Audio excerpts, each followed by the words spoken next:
mudar. Pronto. A partir de agora a aula está sendo gravada, tá?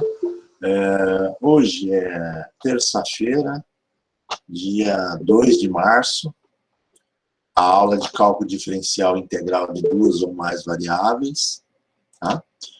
E é uma terça de manhã. Bom, nós vamos começar então a trabalhar. Agora vai entrar várias pessoas, né?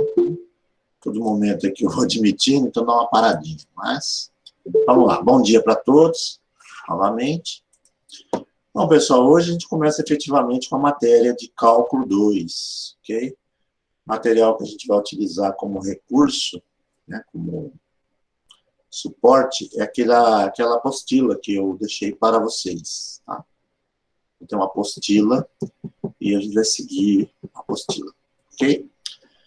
Bom, na semana passada, na introdutória da matéria, eu falei mais sobre tipos de função, né? Cuidado com domínio de função. Mas função para uma variável. Então, na aula de hoje, nós vamos já começar a tratar de duas variáveis, né? Deixa eu alternar aqui para o modo lousa, que eu vou utilizar como recurso a lousa. E os exemplos que eu vou trazer, vai ser alguns além, mas principalmente daqueles que estão lá na apostila, ok? Vou só alternar aqui, sua tela para a lousa, sua e a minha, né? Pronto, está aí, né? Acredito que deva ter aparecido para todos. Então, vamos começar a falar aí de funções de duas ou mais variáveis. Pessoal, especificamente duas variáveis. Então, nosso trabalho principal é a função de duas. Então, são funções desse tipo aqui, né? Então, a gente vai ter agora uma... Pode colocar a caneta, né?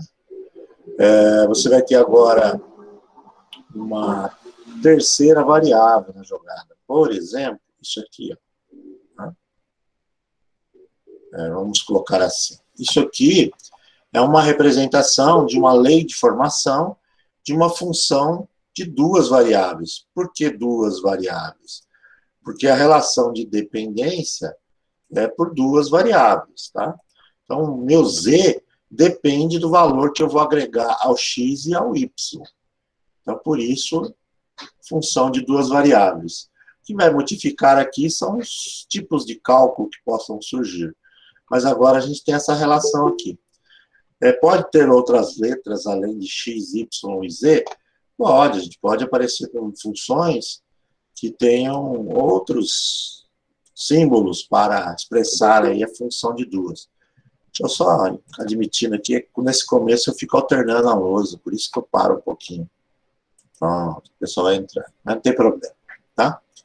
Então tá aqui, essa é uma maneira de expressar uma função de duas variáveis, né, algebricamente. Ou, se não, ela pode aparecer assim também, de uma maneira mais rigorosa. Ao invés de aparecer z, aparece descrito isso aqui, né? F de xy. Então, f de xy é igual a x mais y menos 1. Então, são duas maneiras de se escrever a mesma coisa, tá? Então, você tem lá a função de duas variáveis, pode ser descrita como z, ou pode ser descrita como f de xy. Isso quer dizer que o meu z ele vai ser igual a f de xy. Então, no significado, tanto faz escrever z igual como f de xy. F está em função de x e y, ok? Então, a partir de agora, a gente trabalha com esse tipo de função, não mais função de uma variável. Beleza? Bom, pessoal, nós vamos fazer o seguinte agora. Nós vamos começar, propriamente dito, com o primeiro tópico lá da nossa apostila, né? Para quem quiser seguir com a apostila, pode seguir, mas eu já vou copiar aqui o primeiro enunciado, né? Então, para a gente falar sobre ele, formalizar algumas coisas, vou tirando alguns trechos, né? Eu vou tirando alguns trechos e vou colocando aqui para nós. Então, na página 27, começa o assunto que nos interessa, que é esse daqui. Pronto, aqui. Ó, tá aí, né? Então, começa o assunto, função de duas variáveis. Tem lá uma introdução, onde fala que uma função de duas variáveis é uma lei que associa x e y, né?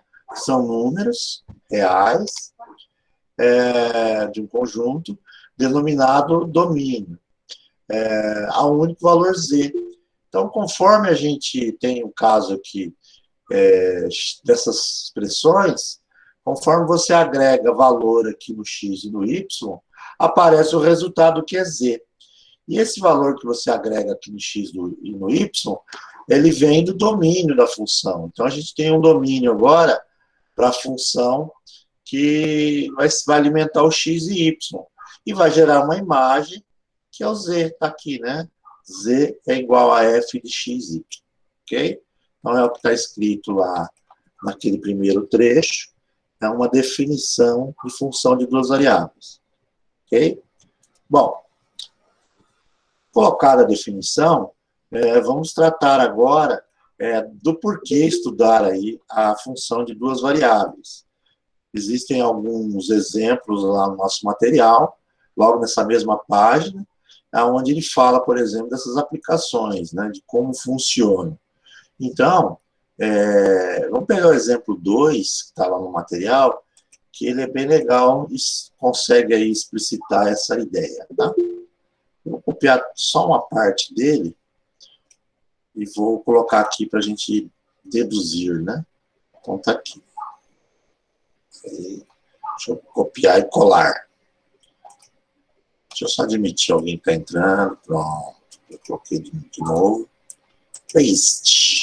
Está aqui, ó. Por que se estuda a função de duas variáveis?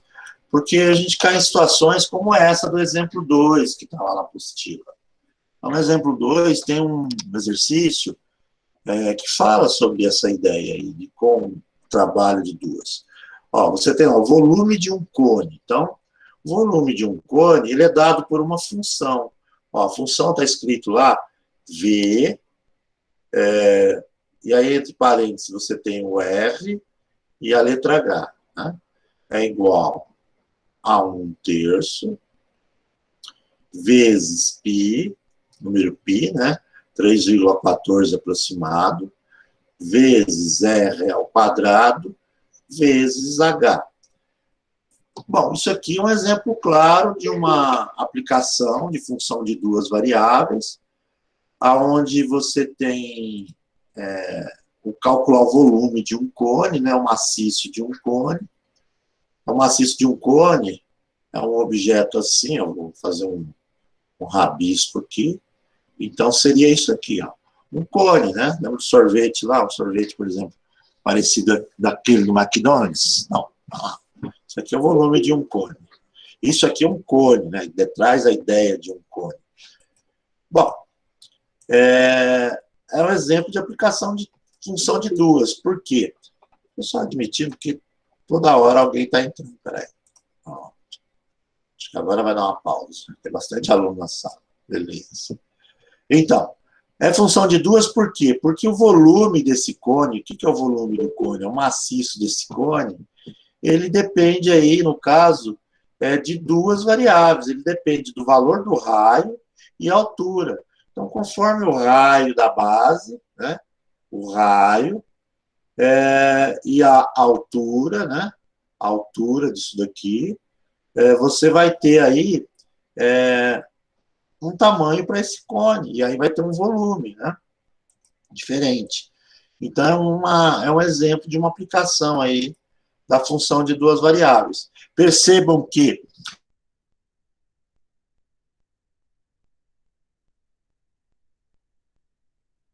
por exemplo, a função de duas variáveis envolve aí 3 letras. A gente usa por convenção x, y e z, né? Sendo que o x e o y tratam do domínio e o z é a imagem. No caso aqui, as letras que a gente utiliza nessa função é o R, o H e o V. sendo o R e o H, o domínio. Por que o domínio? Porque eles são as variáveis independentes. Eles são alimentados, né, por valores, e o resultado da conta do cálculo que é feito, né, com esses valores, gera aí uma imagem, que é justamente o volume do cone. Então, a gente já está usando 3 letras diferentes, R, H e V, tá? Mas não se preocupe que, no nosso caso, o foco não é as aplicações agora, e sim as técnicas matemáticas, né? Então, é o algebrismo, é a representação geométrica. Então, nesse caso aí, a gente vai focar principalmente na matemática. Quando houver lá na frente a necessidade, até o professor da matéria específica vai falar sobre a situação, né, da aplicação, e você vai associar, ok? Então, como é que se trabalha no caso de uma função de 2 variáveis? O objetivo é calcular, né? Nesse caso aqui, é um exemplo de uma situação, né? Então, qual seria o volume do cone? Olha, eu iria aplicar o raio que é sugerido no exercício, né? Ele fala lá, o volume do cone depende dos valores do raio da base e da altura. Então, se o raio é igual a 3 e a altura é igual a 5, né? Estão em centímetros, então, nesse caso aqui, você vai fazer o processo da troca, né? Π, 1/3 vezes π, são constantes. O raio é o que varia. Então, o raio da base aí é 3, vai ser 3 ao quadrado, vezes a altura, que seria 5. Né? Então, o volume desse cone, né? O volume desse cone para a medida 3 e 5, vai ser igual a 3 ao quadrado dá 9, vezes 5, 45, vezes 1/3 vai dar 15, né? Π é um número irracional, a gente deixa, né? 15π, mas 15π o quê? 15π centímetros cúbicos, né? Dá aproximadamente 48 centímetros cúbicos, né? Se você pegar a calculadora, acredito eu que é aproximadamente 48 centímetros cúbicos. O professor falou cúbico e colocou quadrado. Cúbicos, né? Então, tá lá. Esse é um cálculo de uma aplicação para a função de 2 variáveis, né? Centímetros cúbicos, por quê? Ou você decora que volume sempre é centímetros cúbicos, ou, se preferir, você aplica aqui, né? Se você está falando de centímetro, para raio e altura, você tem aqui centímetro ao quadrado, vezes centímetro, né? São potências da mesma base, então conserva a base, que é centímetro. Somos expoentes. O raio ao quadrado é 2, a altura aqui não tem ninguém, é 1, né, no expoente. 2 com 1, 3. Então tá aí, esse cara aí é um exemplo de uma aplicação para a função de duas variáveis, ok? Então, lá naquela apostila que a gente está trabalhando, ela possui alguns exemplos, tá? Vou pegar, não vou fazer todos, mas vou colocar aqueles que eu acho mais interessantes, para a gente trabalhar, inclusive, a ideia da geometria, né? Estou puxando a sardinha para o meu lado, porque cálculo com geometria é mais interessante, né? Vamos pensar assim, ó, vamos pegar o exemplo 4. Exemplo 4 de novo, aqui, né? Ok. Vamos colocar o exemplo 4 lá na nossa lousa. Não tá aqui, ó. Paste. Tá aqui.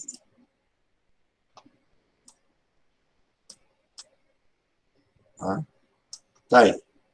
Esse é o exemplo de número 4. Vou só admitir mais alguém que está ingressando na sala. Pronto. Tá aí. Né?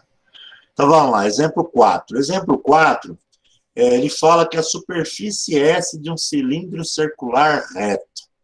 Isso aqui é legal até para abrir uma discussão, né? Como é que funciona um cilindro circular reto? Então, um cilindro circular reto é isso aqui, ó. Ele tem uma tampa, aí ele tem um corpo, né? Eu não sou um bom desenhista, pessoal, tá? Então sai torto. Mas um cilindro circular reto é essa imagem aqui, esse desenho, né? É uma lata de óleo, por exemplo, uma lata de cerveja, é um cilindro circular reto. E esse cilindro circular reto, ele tem medidas aí, né? Então, ele vai ter sempre um raio da área da base, né? Vai ter lá um raio, que vai até a tampa, né? E ele tem uma altura. Então, ele tem uma altura e ele tem um raio da base, ok?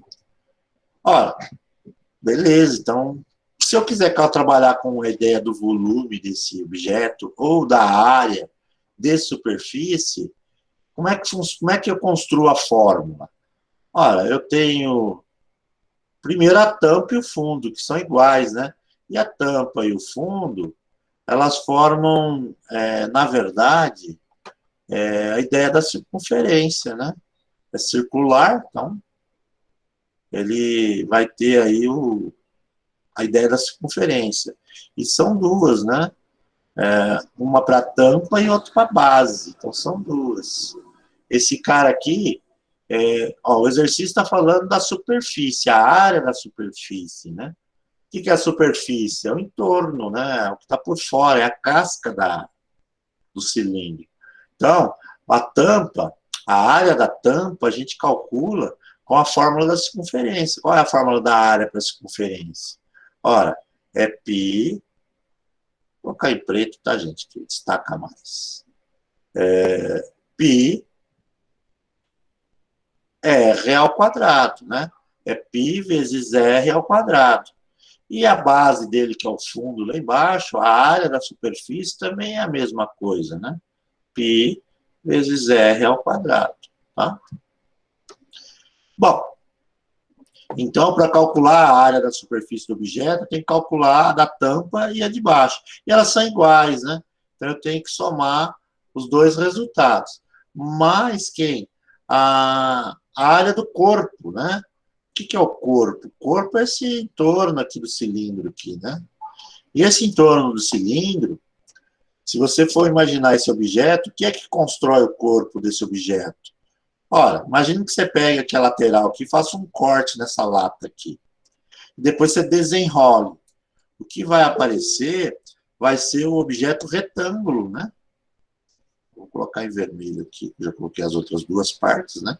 O que vai surgir lá é um retângulo. Vai surgir essa imagem aqui, um retângulo. A hora que eu desenrolo aí o corpo desse cilindro, né? Tá aí, é um retângulo. Vou só admitir mais alguém aqui. Voltando. É um retângulo. E nesse retângulo, eu estou querendo calcular a superfície. E como é que eu calculo a área dessa superfície interna do retângulo aqui, ó? Para calcular a área dessa superfície aqui, a ideia é você multiplicar lado vezes lado, né? Para calcular a área de retângulo, você multiplica a altura pela base, né? Então, é lado vezes lado. A altura, eu já sei qual é, né? A altura, ou seja, esse ladinho aqui do corte, ele, na verdade, é H. Né? H. Aqui é o H. Tá? É essa altura aqui desse objeto cilíndrico. E a base seria justamente essa aresta aqui, essa área aqui que liga essa parte do corpo com a tampa, com a base, né? Então, você imagina que você fez um corte aqui e desenrolou, então o comprimento aqui, justamente na hora que eu estico aqui, que é esse lado do retângulo, ele é o mesmo que o perímetro da circunferência, né? É como se eu pegasse essa circunferência aqui, cortasse esse barbante e esticasse ele. Então, é esse comprimento aqui da lateral do retângulo. E o perímetro da circunferência também a gente sabe calcular, né? O perímetro da circunferência é 2 vezes π vezes r. Então, tá aí, é 2πr. Então, daí vem essa fórmula, né? Eu quero calcular a área da superfície do cilindro circular reto. Então, eu vou ter que, para calcular a área do cilindro circular reto, eu vou precisar de dois valores que variam. Preciso de dois valores. Eu preciso do raio, né, o raio da área da base, ou da tampa, e a altura. Então, tá aqui. Isso aqui vai ser igual justamente a calcular essas três áreas aqui. Então, é o cálculo dessas três áreas aqui que vão me propiciar a área de superfície. Vamos começar pelo retângulo, né? O retângulo é 2 vezes π vezes r vezes a altura. Então, me dá a área do retângulo. Já mais, né? Mais quem? Mais a área da tampa e a área da base, mas elas são iguais, então eu posso escrever assim, 2π vezes r ao quadrado. Então, está descrito aí a fórmula para calcular a área da superfície do cilindro circular reto. Isso é fazer modelagem, pessoal. É claro que no enunciado aqui já está me dando a fórmula, mas você, como um engenheiro, por exemplo, você vai ter que deduzir essas coisas, né? Por isso, do conhecimento matemático, você tem que desenvolver. Bom, agora, nesse caso específico, eu quero calcular a área, né? Ou seja, digamos que eu queira construir esse cilindro. Seria necessário saber quanto de material, vai que eu vou fazer cilindro de latão. Quanto de latão que eu preciso aí? Quantos metros, quantos centímetros quadrados eu preciso para construir esse cilindro? Ora, eu venho aqui e alimento justamente a função de duas variáveis, né? Eu coloco aí no domínio dela um valor. Então, eu venho aqui e faço. O raio, está descrito aqui, é um raio de 10 centímetros. A altura tem 8. Portanto, a área da superfície vai ser 2π vezes 10 vezes 8, mais 2π vezes o raio ao quadrado. O raio é 10 ao quadrado. Portanto, a superfície desse cilindro, para a medida 10 e 8, né, 10 de raio e 8 de altura, vai ser o quê? Ora, 10 vezes 8 dá 80. 80 vezes 2 dá 160. Então, é 160π. Mais 10 ao quadrado dá 100. 2 vezes 100 dá 200. Então, são 200π. 160 com 200, 360 π. Tá? Pi. Pi o quê? Pi tem que ter unidade aí. A unidade seria centímetros quadrados. Por quê? Porque a área é centímetros quadrados. Eu decorei, eu sei qual é. Agora, digamos que você não lembre qual é, porque você decorou, é simples, né? Você pensa que você vai ter aqui, nessa aplicação, multiplicação, né? Raio é centímetro, altura é centímetro. Então, centímetro vezes centímetro, centímetro quadrado. Do outro lado, o raio aqui também é centímetros, centímetros ao quadrado. Então, centímetro quadrado mais centímetro quadrado vai dar centímetro quadrado, ok? Π ao quadrado? Não é não, Milton, tá? A fórmula da circunferência é πr ao quadrado, tá? E o π é um número fixo, né? 3,14, lá vai pedrada. É irracional, mas ele é fixo. O que varia ali é o raio, ok? E o raio é ao quadrado. Bom, está aí um exemplo, né, de uma aplicação para uma função de duas variáveis. Se você olhar naquele material na página 27, tem mais alguns exemplos de aplicação. Tem lá um exercício de cálculo de superfície corporal, tem lá um outro que é direto, mas eu não vou... E um exemplo 5 fala de lucro mensal, né? Que ideia do lucro. Essa ideia do lucro já está resolvido, eu vou mostrar que é para várias, né? Mas é uma questão aí que somente de aplicação. Eu vou até copiar para mostrar aqui, né? Que vocês pensam que é só na geometria que a gente utiliza a função de duas variáveis como aplicação. E não é, né? Então, por exemplo, esse tipo de exercício aqui já está até resolvido, tá? Só vou colocar ele aqui para ilustrar para vocês a nossa ideia aí, que é função de duas, tá? Ó, tá aqui, tem um enunciado, material que eu tirei de lá, tá? Tá aí bonitinho. Deixa eu só admitir alguém que está entrando, tá? Ó, tá lá dentro da sala. Bom, vamos lá. Exemplo 5, ó. Suponha que o lucro mensal é em reais, né, de uma empresa. Então, ela tem um lucro em reais.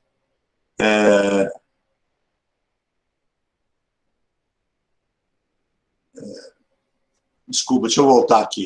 Gabriel, elevado a 2, tá certo? Sim, a área é centímetros quadrados. Deixa eu puxar ela de volta aqui, ó. Você fala desse centímetro quadrado aqui, ó. Sim, a área é centímetros quadrados, né? Por quê? Porque o raio está ao quadrado.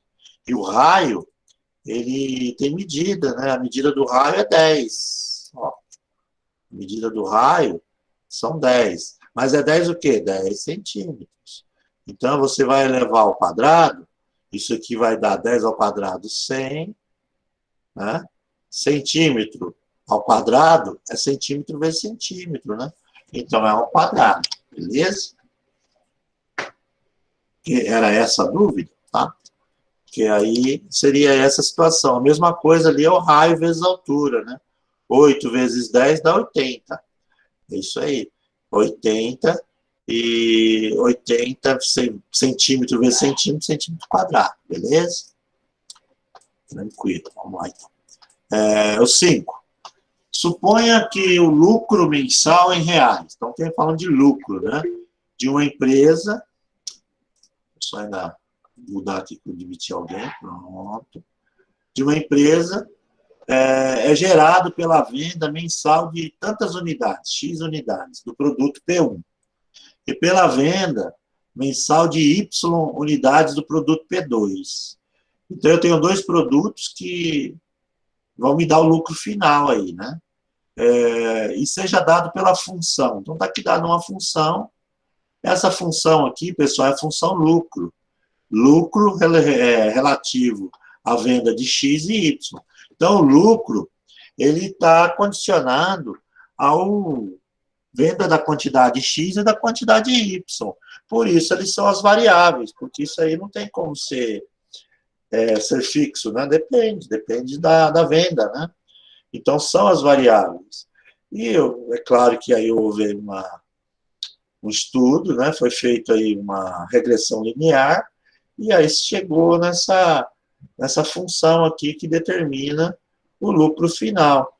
Então, por exemplo, como é o caso desse exemplo, se ele vende 40 unidades do primeiro produto e 50 unidades do produto 2, basta apenas alimentar aí a função, né, ó, 40 para o X, 50 para o Y, que você chega no final ao resultado do lucro, tá? Esse é mais um exemplo de uma aplicação de função de duas variáveis. Então, tudo aquilo que depende de alguém traz aí a ideia da relação de função, tá? Traz a ideia.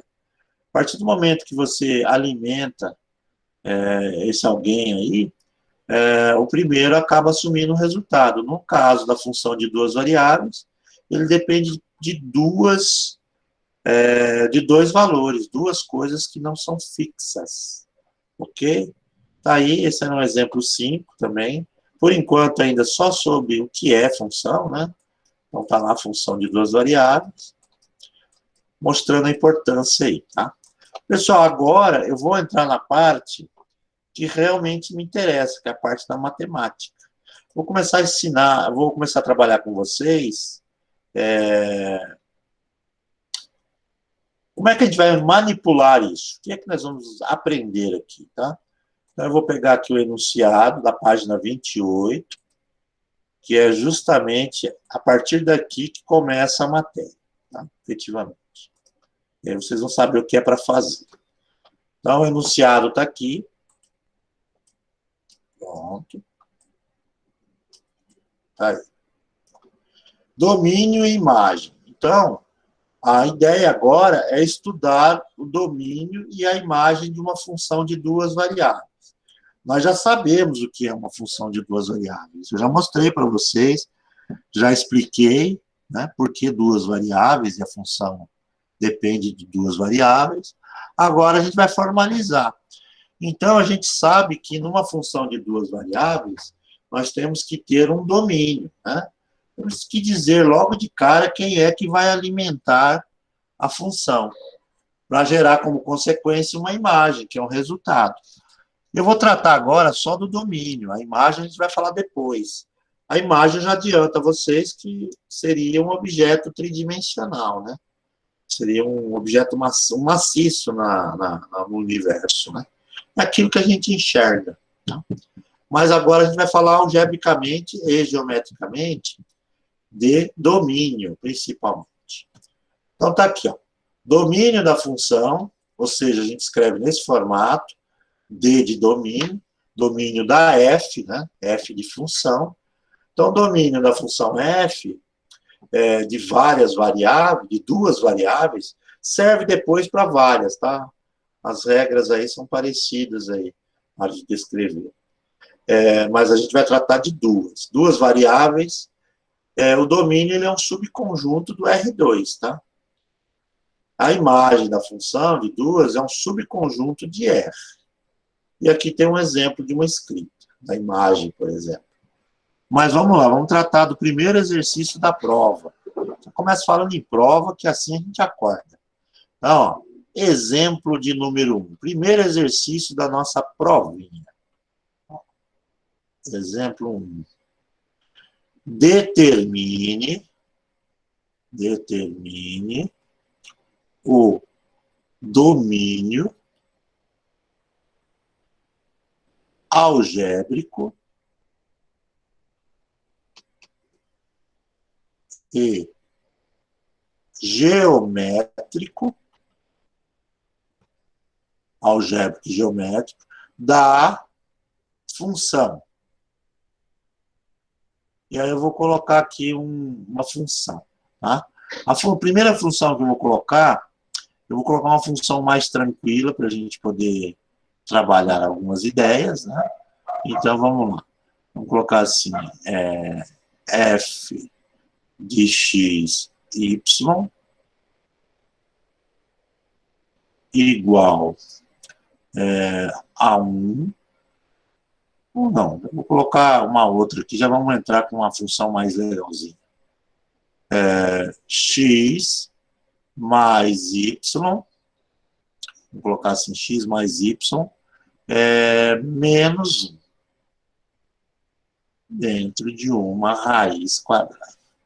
Então, tá aí. Beleza, eu vou até fazer o seguinte, eu vou escrever essa função aqui um pouquinho para baixo, para destacar. Acho que ficou muito no canto aí, e não é esse o meu foco.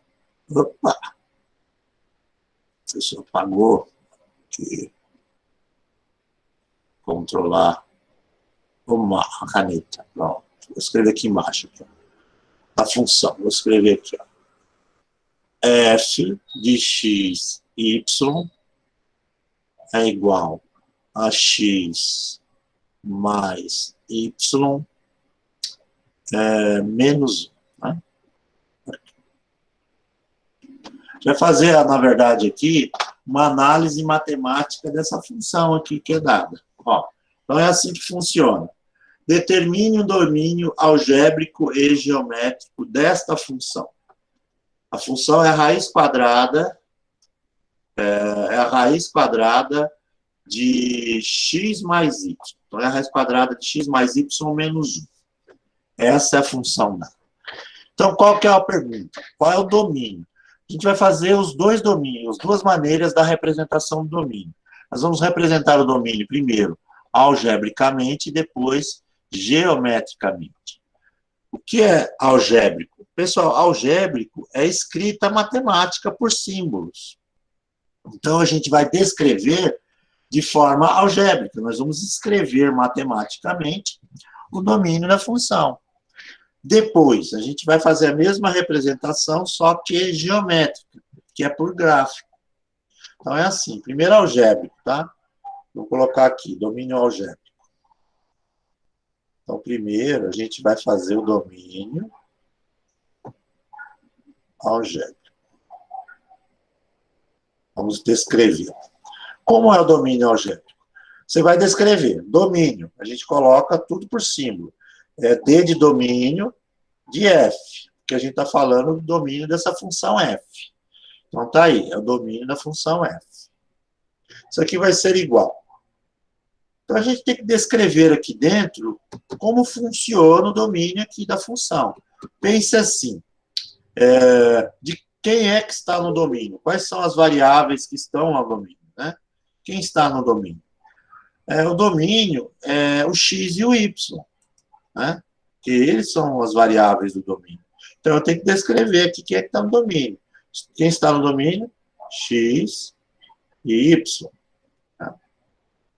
Aí eu vou descrever, eles são números, né? Tanto o x e o y, eles vão ser alimentados por números. E aqui no lugar do x, por exemplo, vão entrar todos os tipos de número, né? Não tem restrição quanto a número aqui no lugar do x. Pode qualquer número aqui. Negativo, positivo, zero, irracional, racional, cabe qualquer valor aqui no lugar do x. E no y também, o y é qualquer tipo de número. Então, eu vou descrever que eles pertencem ao conjunto dos reais. Por quê? Porque são números, tá? Só que não é apenas um conjunto dos reais. São dois. Por que dois conjuntos para reais?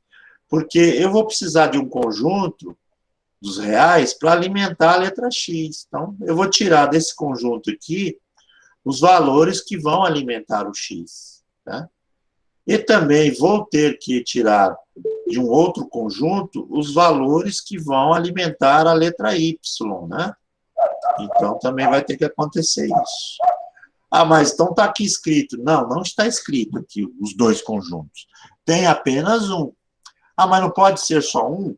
Não, não pode ser só um. Por quê? Porque você vai tirar um elemento desse conjunto. Por exemplo, digamos que você queira trabalhar aqui o número 3. Aí você fala assim, eu vou colocar no lugar do x o número 3. Beleza, você pode tirar desse conjunto dos reais.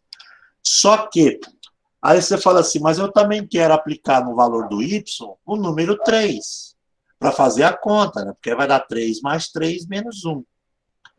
Eu também quero colocar o número 3 aqui no lugar do y. Só que você não vai poder mais. Por quê? Porque você já tirou do conjunto dos reais o número 3. Não existem dois números 3 aqui no conjunto dos reais. Existe apenas um número 3. Então, esse é um exemplo do porquê você tem que usar dois conjuntos reais na descrição. Então, você coloca assim, R2. Por quê? Porque aí você vai ter um conjunto dos reais exclusivamente para alimentar o x, ele só alimenta a letra x, e você vai ter um segundo conjunto dos reais para alimentar a letra y. Porque, ao contrário do que a gente pensa, a gente tem que deixar bem descrita, de maneira formal, esse tipo de coisa. Porque o conjunto dos reais não tem dois números iguais. O conjunto dos reais tem um exemplar de cada. Como eu vou utilizar na conta aqui qualquer combinação, pelo menos por enquanto, quer dizer que se eu precisar de um número aqui, colocar no x, e precisar do mesmo número para o y, já não tem. Aí já não vai funcionar. Tá? Então, por isso de ter dois conjuntos aí dos reais. Um para alimentar a letra x e um outro para alimentar a letra y. Isso é muito importante de descrever, pessoal, porque, por exemplo, se você criasse um algoritmo de computador para um programa executar alguma função e você não escrever formalmente, escrever corretamente o código-fonte lá do programa e deixar à disposição dois conjuntos lá para poder alimentar a expressão, dá bug no programa, né? Dá erro, porque ele não vai achar.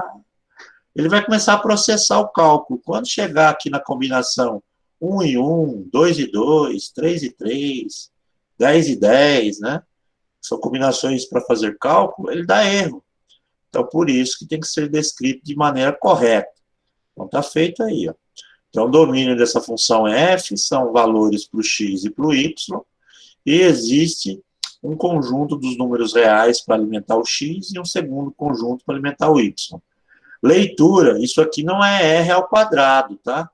É R2, tá? Chama-se R2, não é quadrado, não é uma operação isso aqui. É só uma descrição. Então, é R2. Tá, beleza. Então, vai funcionar assim. Serve qualquer valor para o x e para o y também, individualmente.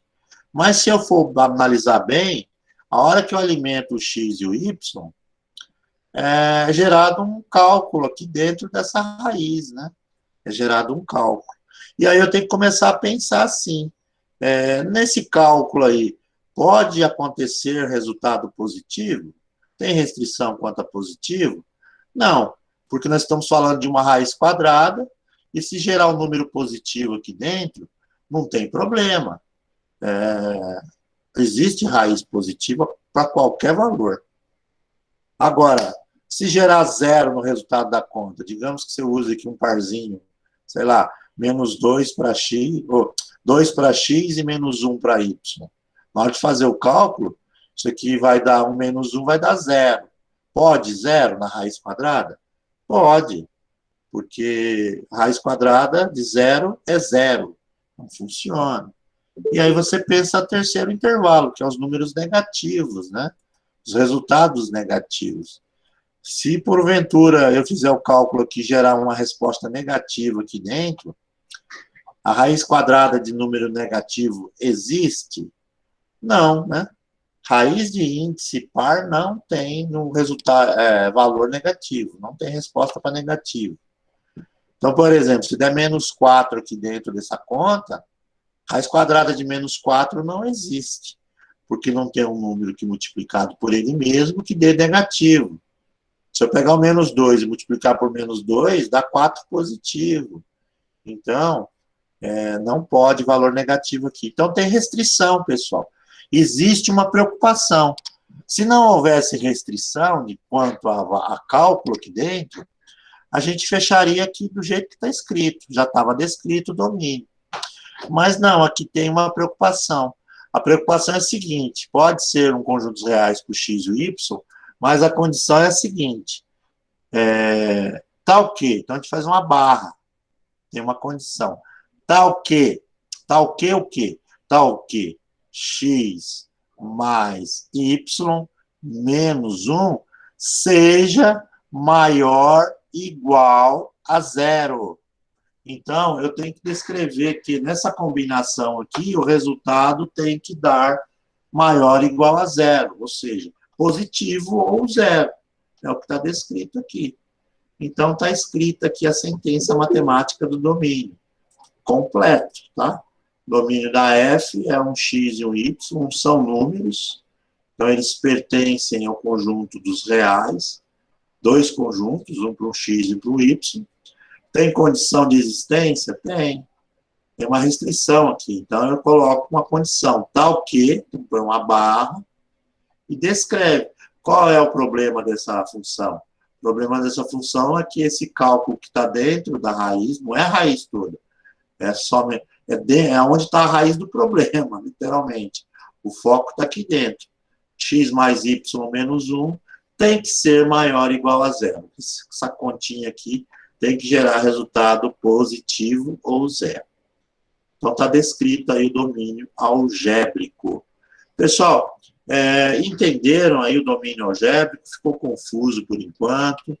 Dá um retorno para mim aí. Se você entendeu, dá um ok aí, ou sim, né?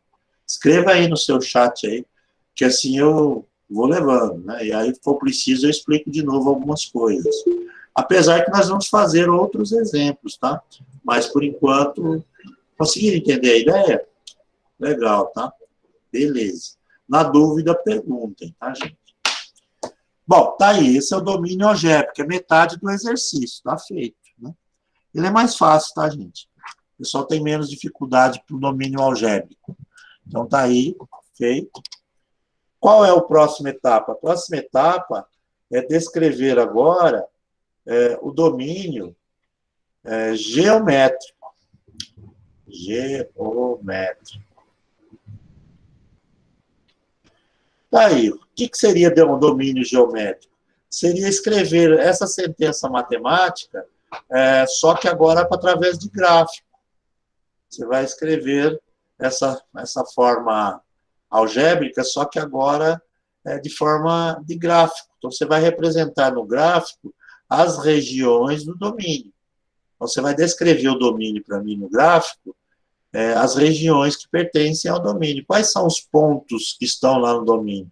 Ou seja, quando eu vou para o gráfico, eu ligo lá os pares, né? Então, você pega os pares e aí tem os resultados, que são as alturas. Cada parzinho, ele gera um ponto lá no gráfico, no plano cartesiano, no espaço cartesiano, né? No caso aqui o plano cartesiano, ele gera um pontinho. Então, eu tenho regiões lá do plano cartesiano que vão pertencer ao domínio. Então, vamos fazer aqui, né? Ó, vamos pensar aqui. O seu domínio geométrico, ó, vou puxar aqui, né? Como é que é o domínio geométrico? Ele é gráfico, então eu vou desenhar o plano cartesiano. Por que plano cartesiano?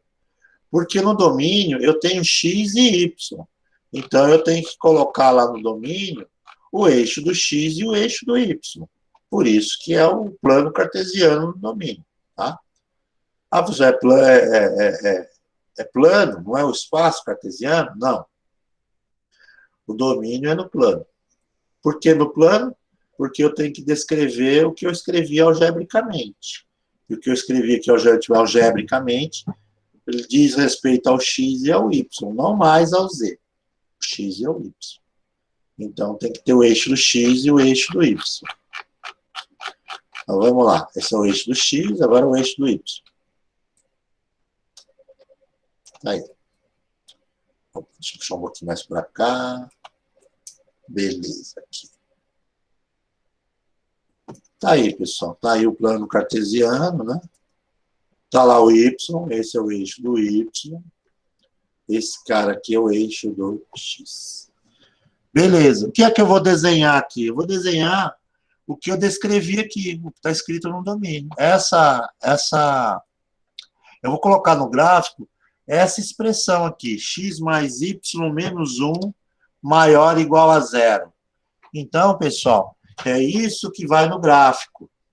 Mas aí você fala assim, pô, mas escrever essa expressão aqui é difícil, não sei fazer. Então, a maneira mais fácil para desenhar isso aqui, pessoal, é você isolar uma das letras. Isola o y. Ó. Y maior ou igual a... O x passa para o outro lado negativo, né, menos x. O 1 passa positivo. Aí, eu isolei a letra y aqui na expressão. Lá no algébrico está certo escrever daquele jeito. Se você quiser também deduzir e escrever dessa forma, pode adiantar o serviço e deixar nesse formato. Mas aqui não está errado o algébrico. Agora, para fazer o geométrico, a leitura fica mais fácil isolando o y. Sempre uma dica, isolando o y fica mais fácil. E o que está escrito agora? Que o meu y ele é maior ou igual a menos x mais 1. Tá? Olha, ele tem um operador aqui que é o maior ou igual. Mas eu não vou ficar me incomodando com ele, não. Eu vou olhar para isso aqui como se fosse uma função simples. Né?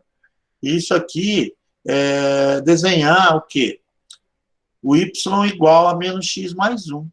É a ideia de desenhar uma função, né, o gráfico de uma função, desse caso aqui, que é uma função de primeiro grau, né? Então, ó, isso aqui, menos x mais 1, é uma função de primeiro grau. Se ela é uma função de primeiro grau, ela vai dar uma reta, é uma reta decrescente, porque o sinal do x é negativo, né? Que multiplica o x é menos 1, então é negativo. É uma reta decrescente, e ela corta o eixo do y no 1 positivo, né? Porque quando o x é 0, o resultado da conta dá 1. Então, desenhar essa função aqui é desenhar o gráfico da função de primeiro grau. Então, eu tenho que associar aí o tipo de gráfico e fazer o esboço correto, tá, pessoal? Uma maneira de você desenhar esse gráfico seria chutar dois números, né? Por exemplo, para o x, e achar o resultado para o y. Aí você sabe que uma reta, ela passa por 2 pontos. Aí você consegue desenhar. Ou, se não, utilize o conhecimento que você tem da matemática. Ora, você sabe que esse desenho aí vai dar uma reta decrescente. Qual outra informação que você tem? Você sabe que ela corta o eixo do y lá no 1 positivo, não corta aqui em cima, né? E outra, você sabe que o que multiplica o x é o menos 1. Olha, se multiplica o x é o menos 1, né? Porque deu menos x. Você já conhece esse desenho, ele tem um ângulo de 45 graus. E o que eu preciso aqui é que você faça o esboço do gráfico. É isso aqui, tem que estar correto, ó, o esboço. É essa reta aqui, ó. Não. Deixa eu tirar aqui. Esse é o gráfico da função. Ó. Se eu quiser colocar a coordenada aqui, eu posso até colocar. Se não quiser, não precisa também não, mas o esboço tem que estar correto, gente. Se ele corta nessa região, o desenho vai ter que cortar essa região. Se você não colocar cortando aqui nesse local, está errado o desenho, e a consequência é que o domínio geométrico também, né? Então, está aí o gráfico desta função. Mas que gráfico é esse? Esse gráfico aqui, na verdade, que eu desenhei, é o y igual a menos x mais 1. Né? Que eu acabei de desenhar aqui, eu já aprendi lá no Matemática Aplicada, no primeiro módulo de cálculo, né? Pré-cálculo que a gente fez aqui no início do curso. Eu aprendi que o gráfico da função de primeiro grau é uma reta. Eu aprendi isso aí bem antes também, lá em primeiro ano do ensino médio, que o professor ensinava a desenhar gráfico de função. Então, o que eu acabei de desenhar aqui não foi esse aqui, o y maior ou igual a menos x mais 1. O que eu desenhei aqui embaixo é o y igual a menos x mais 1. Quer dizer isso? Quer dizer o seguinte, que, no caso, quando eu desenho o gráfico, eu estou desenhando o igual. Essa reta sólida, a gente fala sólida porque a reta é sólida, ó, não tem buraco, né? Sólido, desenho sólido. Ele representa o igual da função. Por quê? Porque se eu pegar todos os pontos, os infinitos pontos que estão em cima da reta, eles são gerados por pares ordenados, né? Por que são pares? É um valor de x e um valor de y que casam em cima dessa reta. Então, lembra quando a gente desenhava isso? Então, se eu pego um número para x, eu faço a conta, descubro um resultado que é o y, e ele vai dar essa altura, né? Não, Milton, não, ainda não seria inverso. Depois eu falo especificamente sobre isso, só para não perder o raciocínio, mas no seu caso, aqui, do exemplo que você colocou, ele ia cortar aqui embaixo, tá? Cortar aqui embaixo, não lá em cima. Mas aí eu já comento no final, só para eu não perder um pouco essa ideia. Então, vamos trabalhar primeiro essa noção. Ó. Aqui, ó. Então, os infinitos pontos que estão aqui em cima dessa reta, eles representam o igual. Né? Y igual a menos x menos 1. Mas o que eu pedi aqui no domínio para você representar, não é só a região do igual. É a região também do maior, né?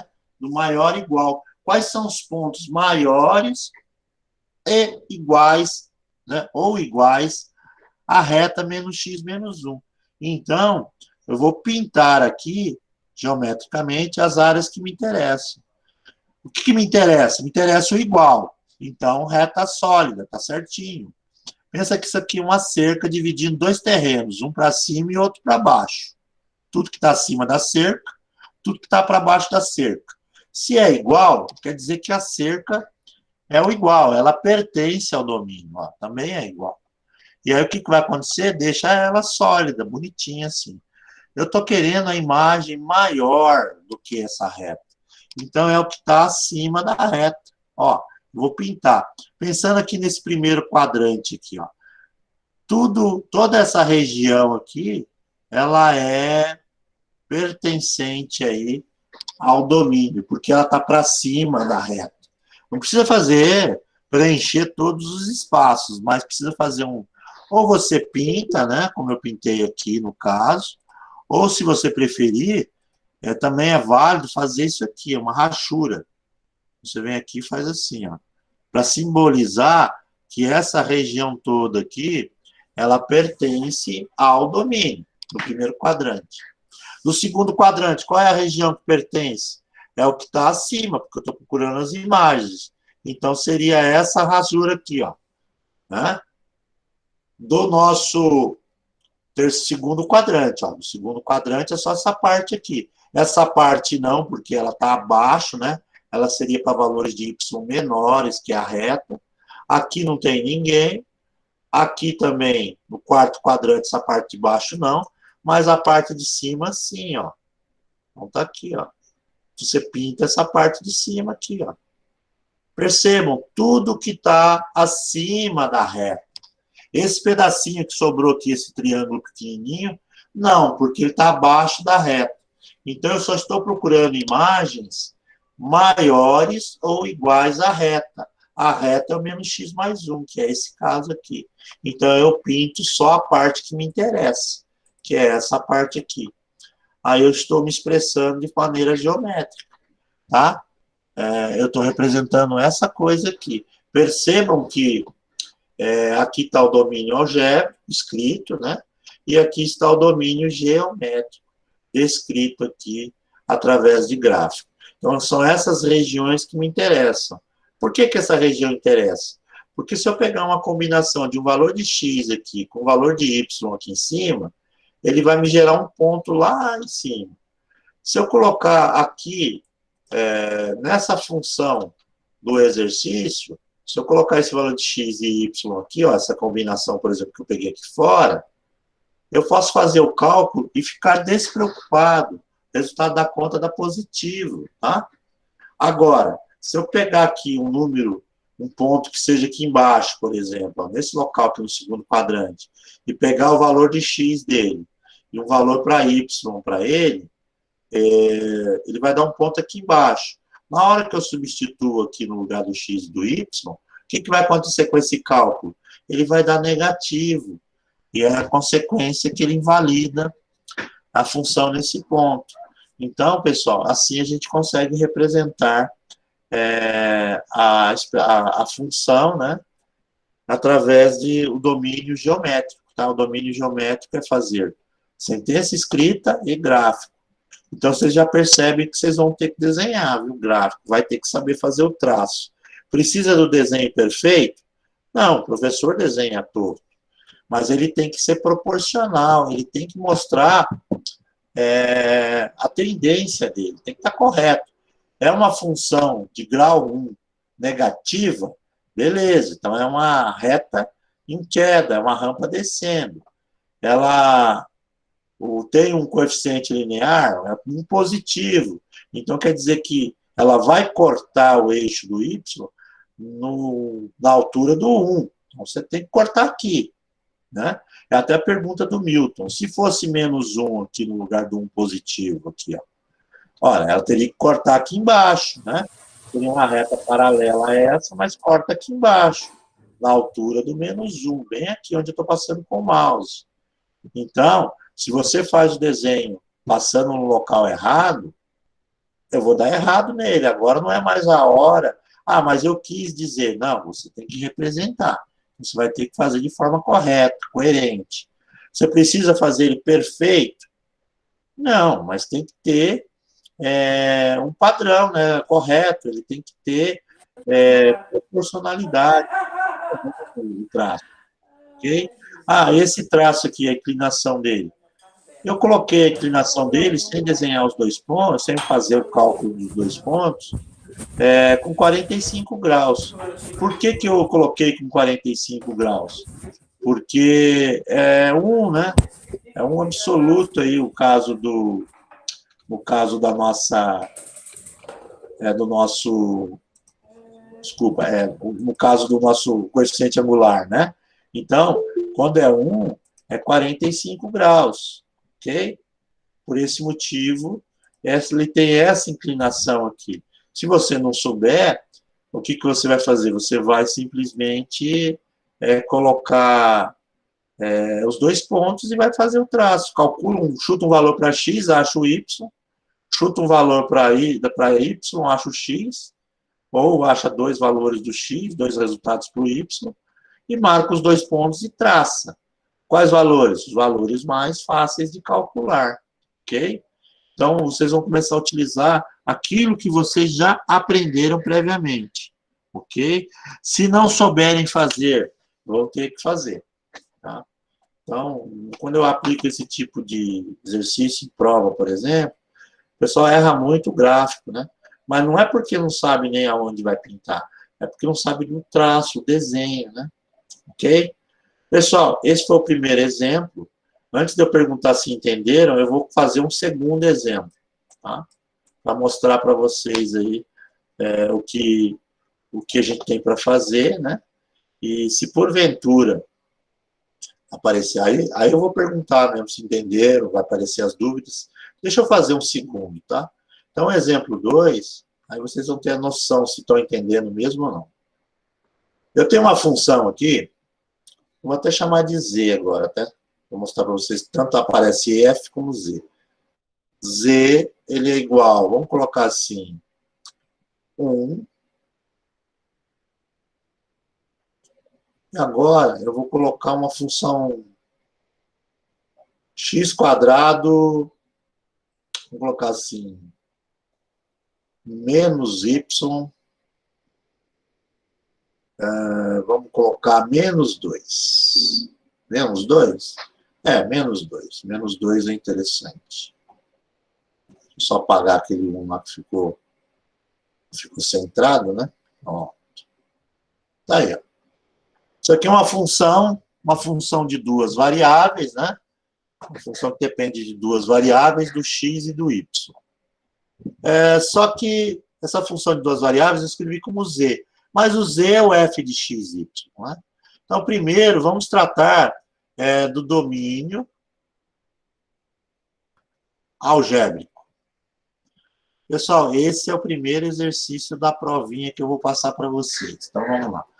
Vocês já vão saber ao longo do curso o que cai na prova. Cai isso aqui.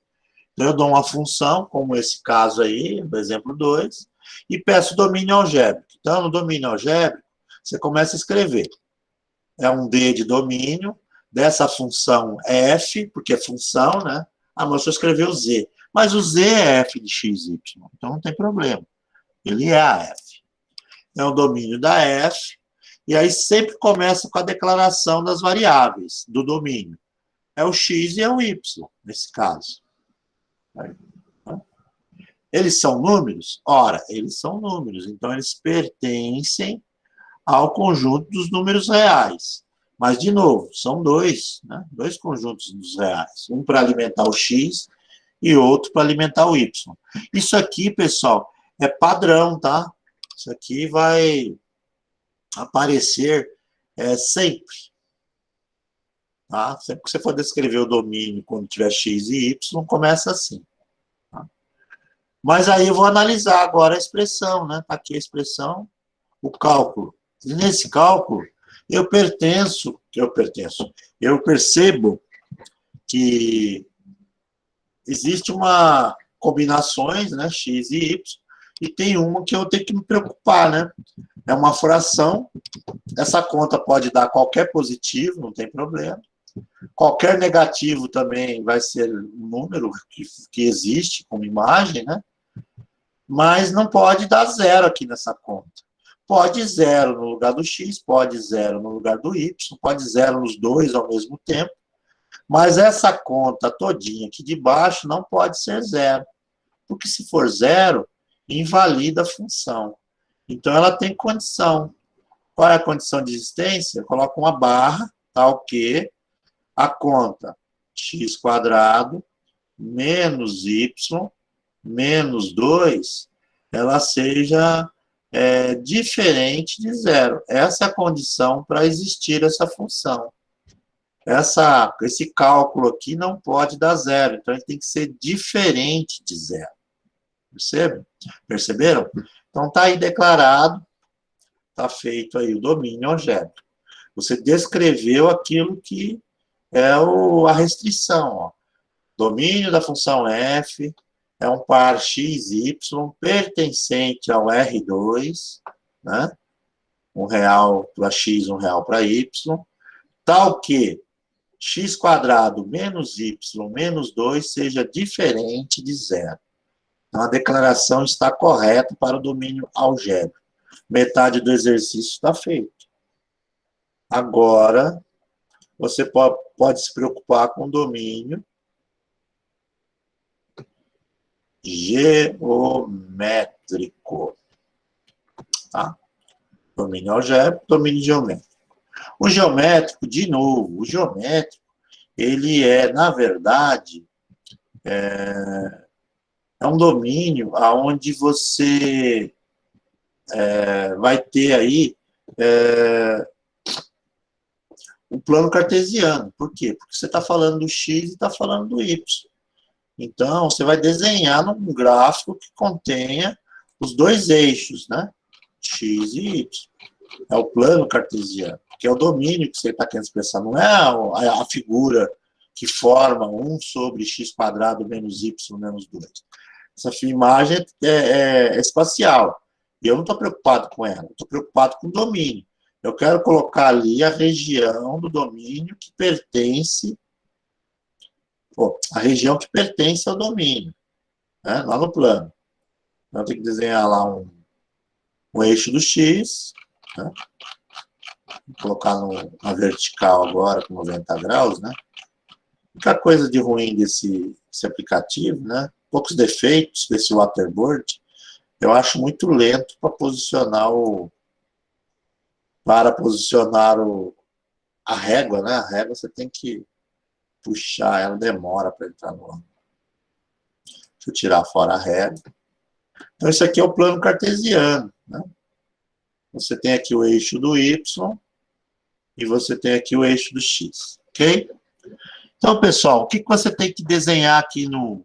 Você não se preocupe em pintar nada por enquanto, tá? A ideia aqui é que você faça o desenho primeiro da função. Depois você pinta as regiões. E o que é que eu tenho que desenhar? Eu tenho que desenhar isso daqui, vamos deduzir. Ó.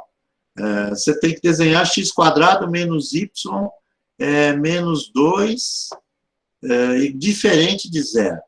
Ora, para desenhar isso aqui é mais difícil de perceber qual é o desenho. Então, a dica isole o y, né? E se eu isolar o y aqui, eu posso descrever que vai sobrar isso aqui, ó.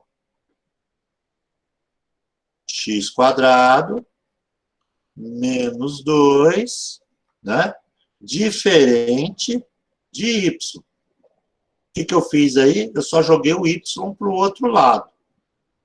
Mas escrever que x² menos 2 diferente de y é a mesma coisa do que eu escrever y diferente de x² menos 2. Aí, ó. Percebam que o exercício requer o cuidado aí da questão da manipulação da expressão, tá, gente? Cuidado para não errar sinal, que é isso que você vai errar quando for fazer os exercícios. Porque cada tipo de exercício requer o cuidado algébrico. Ó, o ideal aqui sempre é isolar o y. Por quê? Porque vai ficar mais fácil para desenhar. Na hora de isolar o y, cuidado. Ó, se eu posso passar tudo para o outro lado e deixar o menos y aqui. E aí, no final, eu vou ter menos y diferente de alguma coisa. Mas eu não quero menos y, eu quero y positivo.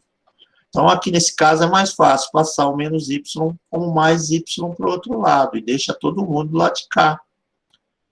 Mas escrever essa comparação... Escrever que x² menos 2 é diferente de y é a mesma coisa que escrever que y é diferente de x² menos 2. Pronto. Ficou correta agora a expressão, tá? Mas eu não vou me preocupar com o diferente, não. Eu vou me preocupar com esse traço dessa função aqui, x² menos 2. E eu já percebo que isso aqui vai me remeter, né? Numa função de grau 2, né? Numa função de segundo grau, grau 2. E eu já aprendi no meu histórico escolar, né?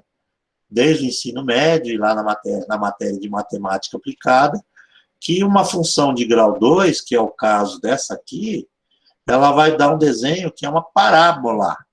Ela não dá reta, ela dá parábola. E para desenhar o gráfico da função de segundo grau, eu tenho alguns caminhos, né? Eu posso fazer um monte de contas e achar a fórmula de Bhaskara, né? Achar as raízes, calcular o vértice da função pela continuação da fórmula de Bhaskara, marcar os pontos e desenhar. Tá? Mas eu não estou preocupado com raiz, não estou preocupado com nada disso, pessoal. O que eu quero é que você faça uma pintura aqui representando qual é a área do domínio. Então, é assim, pessoal. Você vai desenhar, dica. Isso aí é experiência que você vai ganhando quanto mais exercício você vai fazendo. Ou você faz aquele mundaréu de contas, que não me interessa, eu não quero saber sobre os cálculos que você vai fazer, eu não vou corrigir fórmula de Bhaskara, nada disso, eu quero o traço correto. Ah, o exercício dá uma parábola, beleza, então eu sei que dá uma parábola. É boca para cima ou é boca para baixo? Ora, é boca para cima, porque o que multiplica o x² é o que determina a concavidade da parábola. Então, ela faz boca para cima. Beleza, então já sei que ela é boca para cima. Outra informação importante aqui, para não precisar fazer contas. Eu sei que ela corta o eixo do y no -2, porque ela sempre vai cortar na constante, né?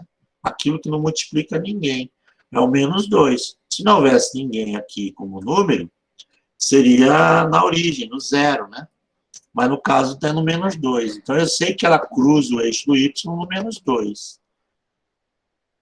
E também sei que não tem b.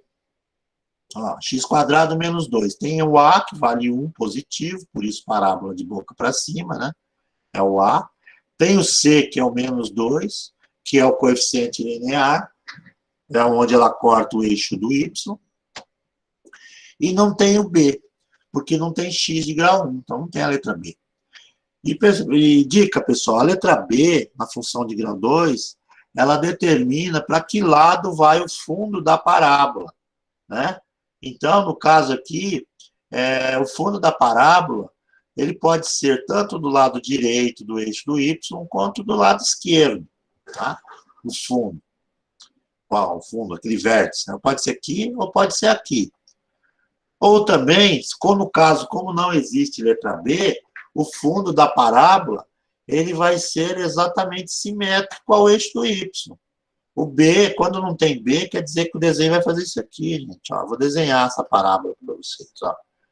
Aqui, ó.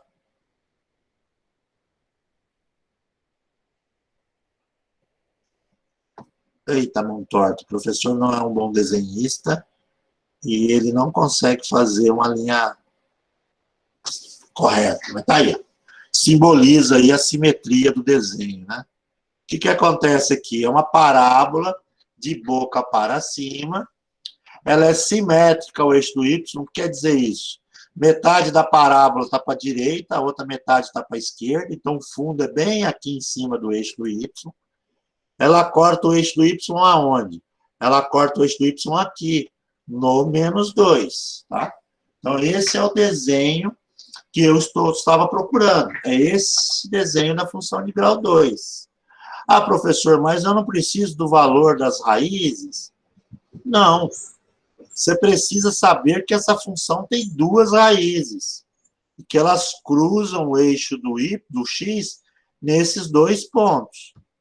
Então, o desenho tem que ser coerente. É uma parábola? Legal. Boca para cima? Legal. É simétrica ao eixo do y? Legal.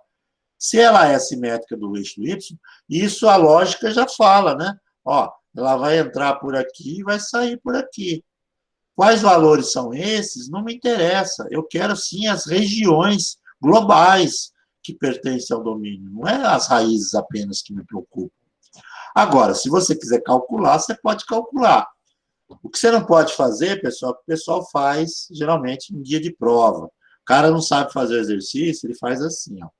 Ele desenha aí o eixo do x e do y. Beleza. E aí ele vai fazer o gráfico. Ah, é uma função de grau 2. Aí ele faz assim, ó. É boca para cima. Pô, pessoal, Essa função aqui que eu desenhei, ela tem duas raízes, existem as duas raízes. Esse desenho que foi feito aqui não tem raiz nenhuma, ela não cruza o eixo do x. Quer dizer o seguinte, ele errou quem é o coeficiente linear, porque não tem coeficiente linear correto, está para cima, é positivo, está errado, né? Ele não tem raiz, porque não corta o eixo do x. Esse desenho aqui está totalmente equivocado. Então, você não precisa fazer um monte de cálculo para expressar o domínio, né, geométrico. Mas ele tem que ser correto. Se você tem dúvida na hora de fazer o traço, não pense duas vezes. Você vai usar a técnica lá que você aprendeu em matemática aplicada para desenhar o gráfico. E não se iluda, você vai ter que desenhar o gráfico, ok? Então, está aqui, o gráfico está feito, da função. Esse gráfico, pessoal, na verdade, aí que vem a discussão. O que eu desenhei aqui? Eu desenhei, na verdade, isso aqui, ó, y igual a x² menos 2. Foi esse gráfico que eu desenhei. Eu vou até dar um zoom nele aqui para ele ficar mais destacado aqui na folha. O que é que eu desenhei? Eu desenhei isto. Ó, desenhei isso. Y igual a x² menos 2. Aquilo que eu já estou acostumado a fazer até o dia de hoje, por exemplo. Eu fiz muito isso, né? Fiz vários gráficos lá na matemática aplicada de função de grau 2. Então, ó, está desenhado o y igual. Mas eu não quero a representação do y igual. Percebam que o y igual, ele é linha sólida. Lembra que eu falei do linha sólida? Quando é igual, quer dizer que é linha sólida. Ó. A parábola todinha é sólida. Isso representa o igual. O que eu quero representar é o diferente. E para representar o diferente, eu não faço linha sólida. Eu faço linha pontilhada. Então, eu venho aqui, ó, e faço um pontilhado, ó. Um pontilhado. É claro que o ideal é que você já faça pontilhado. Eu estou apagando aí. Eu estou apagando aqui as partes que me interessam para ficar pontilhado, né? Que fica mais fácil de... Eu não vou desenhar de novo, porque eu já sou um mau desenhista. Se eu tiver que desenhar de novo, vai ficar pior, né? Tá aí, ó, pessoal. O diferente é pontilhado. Por quê? Porque no igual, aqueles pontos do gráfico pertencem ao domínio, né? Os pares que geraram aquele local do gráfico pertencem. No caso do diferente, quer dizer justamente que não serve justamente esses pares, né? Esses pares aí, x, y, que geraram aí o gráfico. Então, agora sim está desenhado o diferente, tá? Então, para desenhar o diferente, você desenha pontilhado. Gravem isso, que vai ser importante para vocês, tá? Para desenhar o igual, como era o caso do exemplo anterior, linha sólida no gráfico. Para desenhar o diferente, a gente faz linha pontilhada. Por quê? Quer dizer que essa região do gráfico onde está a parábola, né? Em cima, exatamente dessa cerca aqui, ela não participa do domínio. Todas as combinações que existem que formam esses pontos não participam. Então, eu vou pensar agora no domínio global, né? Quais são as regiões que participam? Olha, todas as outras, não tem restrição nenhuma quanto a nenhum parzinho. Todos os outros pontos do plano, eles participam do domínio. A única coisa que não participa é o desenho da parábola. Então, eu faço ela pontilhada. Só que, aí eu pinto também aquilo que participa. Ó, no primeiro quadrante, essa parte está dentro do domínio. Essa parte faz parte do domínio. Aqui no segundo quadrante, a parte de baixo do gráfico também pertence ao domínio. Então, eu vou pintar essa parte de baixo, né? Então, pessoal, eu vou pintar a lápis ou a caneta, ou vou fazer aquele rachurado para simbolizar que essas regiões, elas pertencem ao domínio. Inclusive essa aqui também, essas internas aqui dentro da parábola, né? Entre a parábola e os eixos, também participam. Ela só tem, na verdade, uma trilha aqui, que é um caminho que não participa. É como se você estivesse analisando essa cerca aqui, né? O que é que pertence aos proprietários? A parte de dentro e a parte de fora. A cerca não pertence. E o diferente simboliza exatamente isso daí, ok? Então, a gente tem que pintar as regiões do domínio.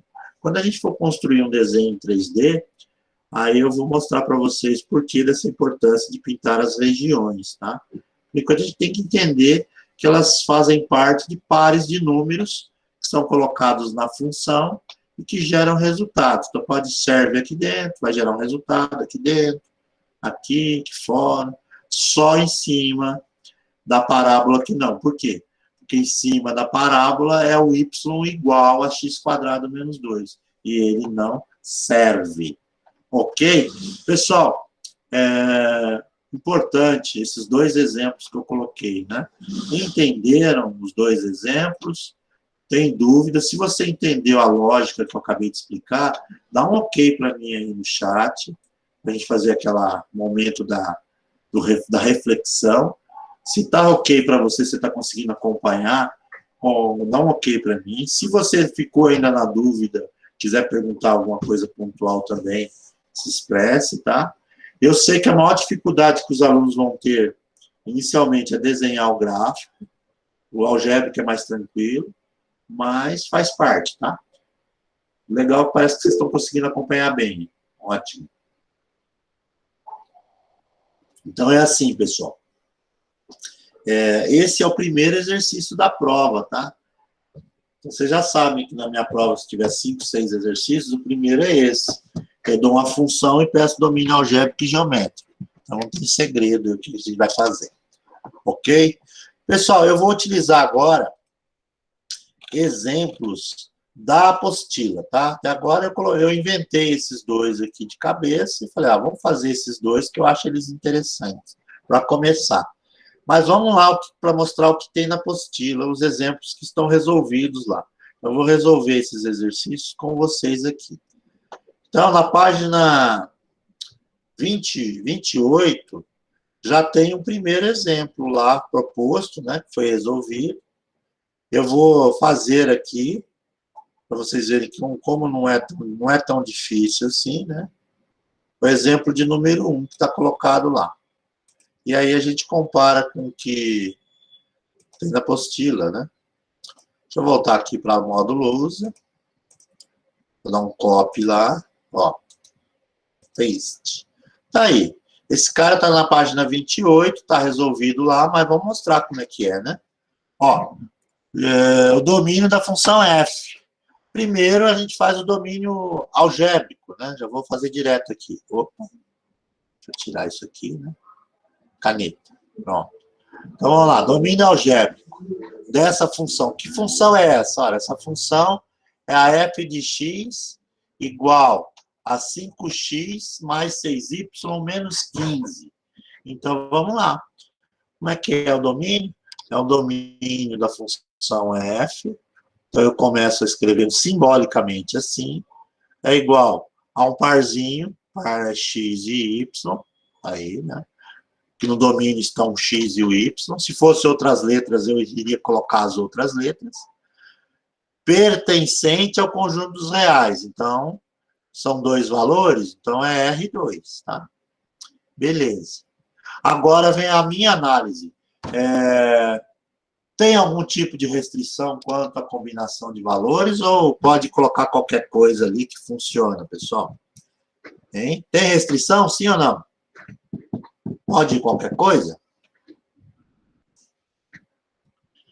Ó, se você for pensar bem, se eu substituir o x e o y, eu não preciso me preocupar com valores positivos. Vão acontecer todos os positivos, né? É isso mesmo, Larissa, Mariana, né? Café. Pode qualquer combinação, pode qualquer valor positivo aqui no resultado, pode qualquer valor negativo e pode zero. Então, quando for fazer essa análise, pense nesses 3 intervalos, é mais fácil de raciocinar. Então, pessoal, não tem restrição. Acabou aqui, ó. Domínio algébrico, está escrito. É um x e um y pertencente a R2. Pronto. não tem restrição. Aquela condição que a gente coloca do barra é para colocar justamente o que não pode, né? Que é restrito. Então, tá aí, feito o domínio algébrico. Agora eu vou para o domínio geométrico. No domínio geométrico, ele fala no domínio de x e y. Então, será o plano, né? Plano cartesiano. Então, tem que desenhar um eixo para o y, por isso de dois eixos. É um eixo para a letra y e também um eixo para a letra x.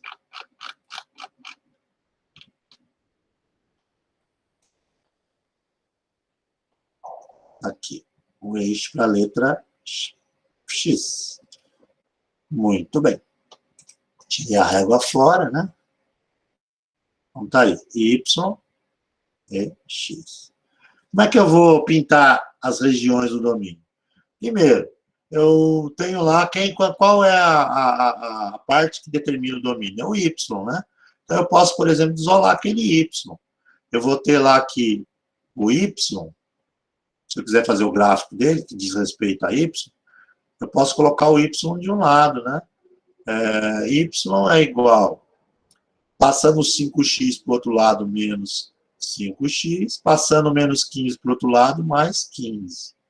Se é 6y, então você divide os dois, tudo por 6, né? O 6y passa a dividir no 6. Então, aqui, né? Portanto, vai dar essa função aqui, né? De forma um pouquinho mais simplificada. 6. Esse cara aqui dá para simplificar, né? 15 por 6 é 5 sobre 2. O famoso 2,5. Né? O valor exato, inclusive, 2,5. E o que nós caímos aqui foi numa função de primeiro grau, né? Ó, x de primeiro grau. E quais são as características dessa função de primeiro grau? Vai dar uma reta, é uma reta decrescente.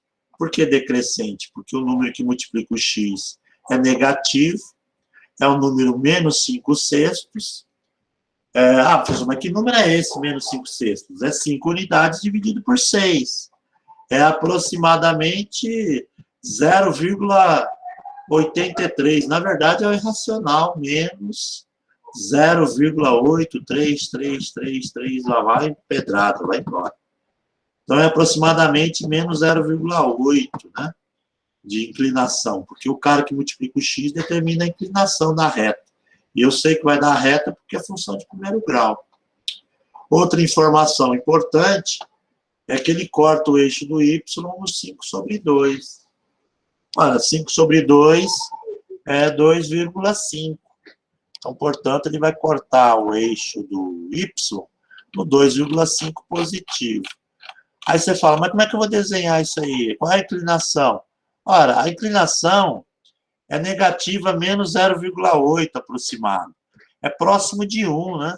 Então, ele vai ter quanto mais próximo de 0, mais suave a inclinação, né? Deve ser aproximadamente uns 42 graus. Então, vai fazer isso aqui o desenho. Eu quero o esboço dele, né? Então, vai fazer isso aqui o desenho, ó. Vou fazer em preto. Ó, esse é o gráfico da função, tá? Está aqui desenhado o gráfico da função. Essa reta decrescente, que corta, inclusive, o eixo do y, né? Aqui, ó. É no 5 sobre 2, tá aí. Esse é o gráfico dessa função. Você vai fazer esse gráfico em linha sólida ou linha pontilhada? Ora, em linha sólida. Ó, sólida, ó. O que é sólido? Isso aqui, ó, linha sólida, o gráfico. Por quê? Porque ele participa, todos os infinitos pontos do gráfico participam no domínio, né? Não tem restrição, então serve aí o gráfico. Mas também todas as outras regiões servem, porque não tem restrição. Então eu vou pintar ele inteiro. Toda essa parte aqui, essa parte, essa daqui e essa daqui. Você vai fazer sua rasura. Tudo serve, inclusive o gráfico. Por isso que o gráfico está feito em linha sólida. A diferença desse gráfico para aquele anterior que nós fizemos foi justamente essa. Naquele servia tudo.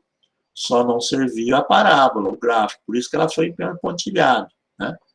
Porque era diferente de zero. Nesse caso, até o igual a zero funciona. Então, ó, tá aqui, ó. Tá bonitinho, tá feito o gráfico. Esse exemplo, pessoal, ele está na página 28. O desenho do gráfico está na página 29, tá? 29, lá do nosso apostila. É o exemplo número 1, ok? Se você olhar na página 29, você vai ver, inclusive, que o desenho que está feito lá não tem o gráfico, não tem essa reta aqui, só está pintado. Tudo está pintado, né?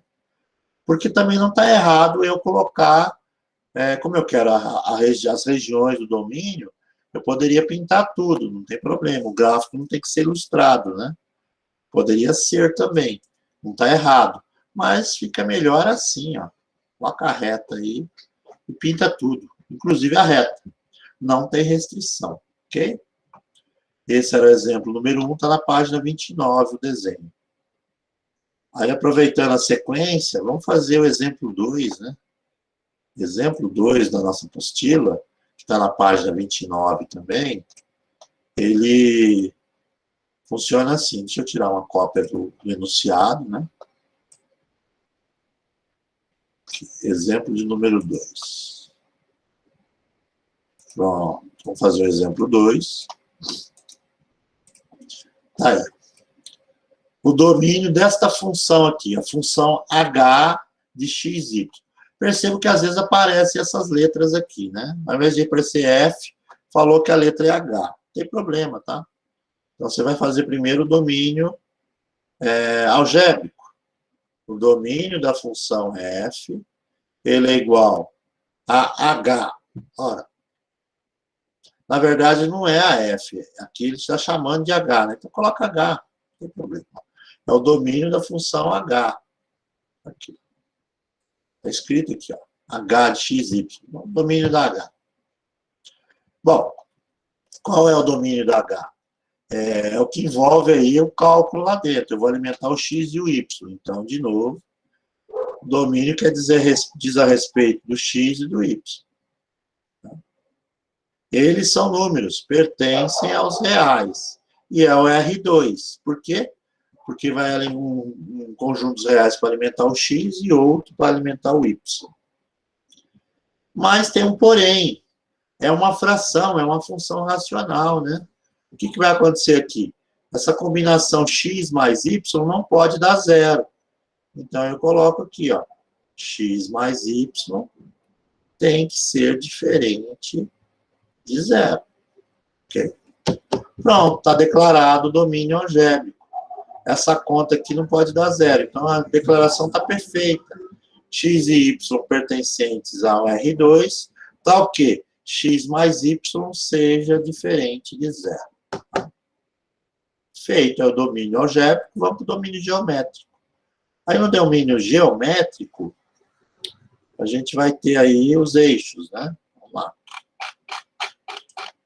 Vou colocar aqui os eixos do y.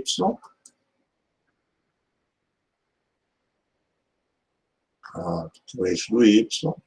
E agora vamos fazer o eixo do x.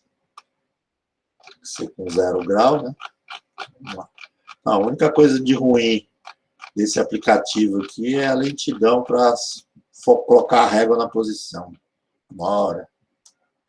Mas a gente coloca. Tá aí.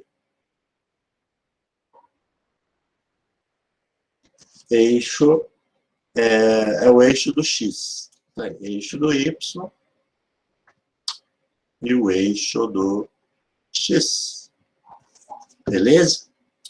Bom, o que eu vou desenhar aqui? Eu vou desenhar o domínio. Para começar a desenhar o domínio e pintar as regiões corretamente, é melhor eu saber qual desenho que vai dar essa função aqui para já começar a declarar o domínio. Então, eu posso, por exemplo, isolar o y. Y diferente de menos x, né? Passei o x para o outro lado, subtraindo. Beleza? Então, tá aí. Bom, o que eu vou desenhar, então? Inicialmente, eu vou desenhar isso aqui. Y diferente de menos x. Mas eu não penso no diferente, eu penso no igual, para facilitar a vida. Então, quando eu for desenhar isso aqui, eu já sei que isso aqui vai dar uma função de primeiro grau, porque menos x é primeiro grau. Ela é uma reta, então, porque a função de primeiro grau dá uma reta. E ela é decrescente. Decrescente por quê? Porque quem multiplica o x é menos 1. Ela é decrescente e com 45 graus de abertura, porque o 1 é para dar 45 graus na hora de desenhar, né? Então, ela tem lá um... corta na transversal o plano. Então, eu já sei que ela vai dar uma reta decrescente e ela vai cortar o eixo do y aonde? No zero, porque não tem número somando subtraindo. Então, ela corta na origem. Então, ela vai dar justamente uma reta, né, abertura aqui 45 graus, né, tem uma simetria aqui, né? E é uma reta aqui. Só que eu já, antes de desenhar, eu já penso, né? É diferente que eu vou representar, não é o igual. Se fosse igual, seria linha sólida, mas não é, igual, é diferente. Se é diferente, então é pontilhado. Aí eu venho aqui e faço uma reta pontilhada. Ó, cortando exatamente lá no 0, 0, ó, tá lá. É um pontilhado. Pronto. Tirar a régua fora. Isso quer dizer o seguinte, todos os pontos que estão em cima dessa reta, eles geram para o meu cálculo 0 aqui no denominador. Por isso, eles não participam. São esses pares que construíram essa reta que não vão funcionar aí na função. Então, a reta ela é pontilhada porque o que eu quero representar é o diferente. Tá? Quais são as regiões que servem? Todas, menos a reta. Né? Não tem restrição quanto a resultado positivo e não tem restrição quanto a resultado negativo. Vão surgir todas essas respostas. Então, eu vou pintar tudo, né? Tudo menos a tal da reta. Né? Deixa eu tirar aqui. Não quero comer a reta, não dá a impressão que eu estou pintando no meio da reta. Ó, toda essa parte aqui de cima da reta e toda essa parte que está aqui também abaixo da reta, ok? Não pode faltar as pinturas dos quadrantes. Está aí representadas as regiões, né? Isso aqui é uma nuvem de pontos.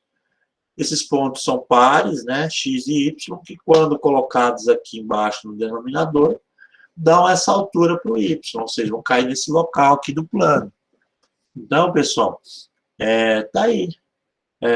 Representado aí o domínio algébrico para essa função algébrica e também o geométrico. É isso que vocês vão fazer nesse primeiro exercício, tá? Esse exemplo 2 eu tirei da apostila, é um exemplo aí que está interessante. Está na página 29, tá? 29. Depois, na sequência, na página 30, nós temos dois exemplos, o 3 e o 4, tá? Só que o 3 eu ainda não vou falar sobre ele. Por quê? Porque ele fala da equação da circunferência. Eu vou deixar ele por último. O que eu vou fazer? Eu vou falar agora sobre o exemplo 4. Tá? O exemplo 4, ele é bom que ele une algumas informações a mais. Então, prestem bem atenção no exemplo 4. Então, deixa eu copiá-lo, né? Está lá o exemplo de número 4. E o que nós vamos fazer? Nós vamos desenhar, né? Então, vamos lá. Ó, vamos fazer análise, chama análise matemática, tá? Nós vamos fazer, na verdade, uma análise matemática do exercício. Da função, né? Especificamente do domínio dela. Então, tá lá. A função está dada ali, né? O domínio da função f 1 dividido por y menos x quadrado dentro de uma raiz quadrada. Tá? Então, tá aí. Vamos lá. Primeira coisa, a gente vai escrever o domínio algébrico. Então, o domínio dessa função é f, né? Essa função é f. Quem é que está no domínio? O x e o y são as duas letras. Então, eu descrevo as duas letras. Aqui, né? São números, né? Pertencem aos reais. Se eu parasse aqui, a ideia seria que vai servir qualquer combinação ali. Se eu parasse aqui, é porque serviria tudo. Mas não é o caso, né? Então, tem restrições aí. Então, a gente tem que tomar esse cuidado. Não é qualquer coisa que vai servir aí. Bom, então tem condição de existência. Vamos colocar a condição. Qual é a condição de existência? É assim, tem dois problemas aí nesse exercício. Qual é o primeiro? O primeiro, pessoal, é que é uma raiz quadrada, né? Raiz quadrada. Isso aqui é uma raiz quadrada, uma raiz de índice par. Então, o que não pode acontecer aqui na raiz quadrada? Não pode gerar resposta negativa. Na primeira restrição. Não pode dar menor do que zero. Menor que zero não funciona aí aqui nesse caso. Só que por ser raiz, poderia ser zero. A raiz quadrada de zero existe. Só que tem uma segunda situação, né? Dentro da raiz tem uma fração. E no caso da fração, não pode dar zero aqui no resultado do denominador. Y menos x quadrado não pode dar zero.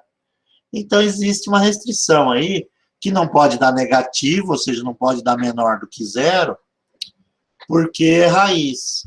E não pode dar zero, porque está numa parte que é uma fração. Então, não pode dar no denominador da fração zero. Então, eu já vou diretamente no problema. Todo o desenrolar do cálculo, ele está aqui no denominador. É o denominador que vai comandar, né? Y menos x quadrado, ele tem que dar o quê? Maior do que zero. Essa é a condição de existência, ó. É um x e um y, que são números. Tá o quê? Qual é a condição? Y menos x quadrado tem que dar um número positivo. Tem que dar maior do que zero. Pode dar zero? Não. Ah, mas professor, eu não posso descrever toda a conta da raiz aqui no domínio? Não, você não pode colocar tudo. A análise está aqui. Aí, a preocupação não é descrever a imagem, a preocupação é descrever o domínio. E o domínio está aqui embaixo. É o y menos x quadrado. O que não pode acontecer aqui? É que essa subtração aqui não pode gerar resposta negativa. Porque se ela gerar resposta negativa, o que vai acontecer aqui? 1 dividido por negativo dá negativo, e não tem raiz quadrada de negativo. Então, ela tem que ser maior do que zero. Não pode ser menor que zero. Pode ser zero aqui? Não, porque se for zero aqui, anula a fração. Então, eu descartei as duas situações. O negativo e o zero. Então, agora está escrito certinho. Ó, domínio da função f é um par pertencente aos reais, está o quê? Essa conta y menos x quadrado seja maior que zero. Se ela for maior que zero, pronto, é válido. Ok?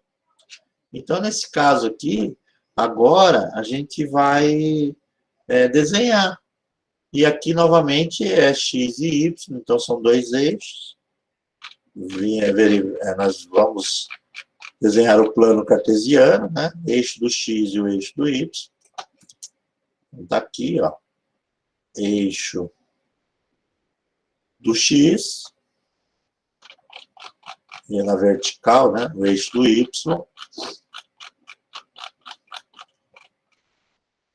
Ó, 90 graus aqui, né, para ficar bonitinho, coisa e tal.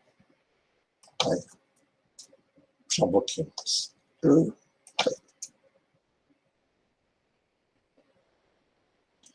Eixo do y. Vamos fazendo o domínio geométrico. Isso. É uma parábola, né? A gente vai ver agora exatamente. Vamos lá. Ó, y e x. Bom, desenhar isso aqui, olhando só para isso, é um pouco confuso. Você vai errar, é fácil, fácil. Então, a dica é isolar, né? Você isola o y. Isolando o y aqui, o desenho que vai surgir é y maior do que x ao quadrado. Aí, pessoal, está feito aí o isolamento do y. Então, já sei o que eu vou desenhar. Eu vou desenhar uma parábola x quadrado. E aí, na hora de propor a análise, eu só vou pegar a imagem maior do que a parábola, né? Então, primeira coisa, eu tenho que desenhar a parábola. E a parábola, eu vou desenhar, e já sei desenhar essa parábola. É uma parábola de boca para cima. Ela tem aquela abertura suave dela, né? Não muito fechada e não muito aberta, porque ela é multiplicada por 1x², né? Ela corta o eixo do y no zero, porque não tem letra C, né? Então, ela corta aqui na origem, no zero. E, consequentemente, ela é simétrica ao eixo do y. Por quê? Porque não tem o B, né? Não tem B, então ela é simétrica. Ela faz esse desenho aqui, ó. Preto aqui, em caneta preta. Só que eu já vou desenhar da maneira correta, tá, gente?